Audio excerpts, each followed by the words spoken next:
भगवान श्री कृष्ण से कहती है कि शृण्वन्ति गायन्ति गृह्णन्ति अभिशंस समरन्ति नन्दन्ति तवेदं जनाः त एव पश्यन्ति अचिरेण तावकं भवो पर्वा परमं पदाम्बुजम्।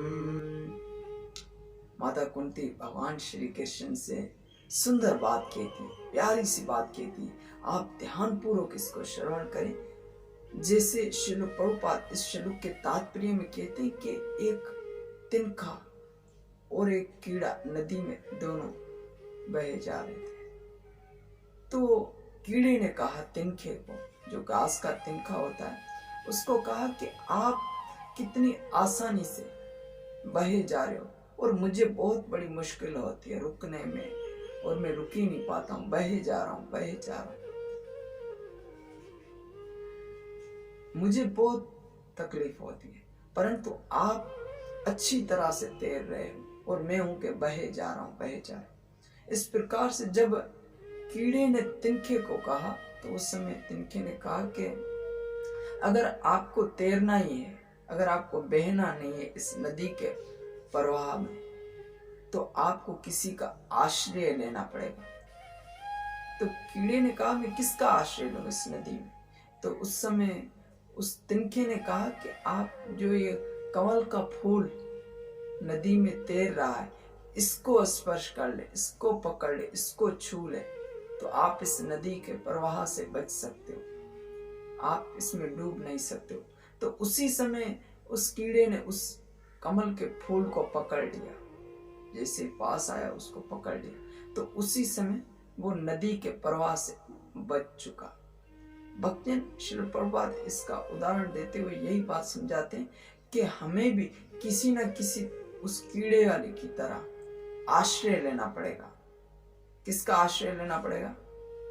पदाम्बुजम, भगवान के चरण कमलों के हमें आश्रय लेना पड़ेगा, शरणागति लेनी पड़ेगी भगवान के चरणों की।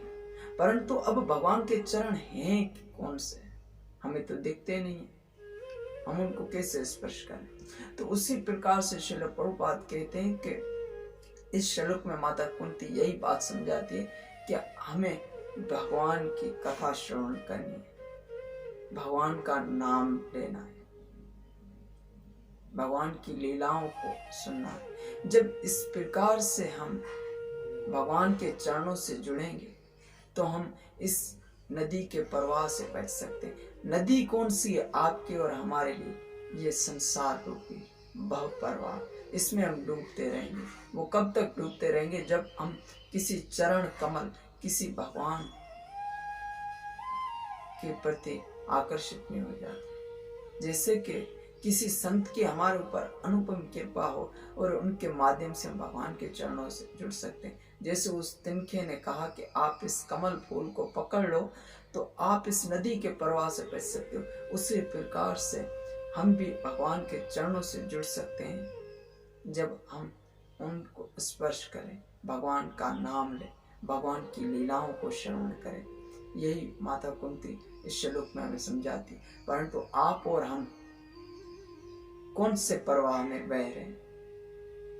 3 गुणों का प्रवाह है, सतोगुण, रजोगुण, तमोगुण।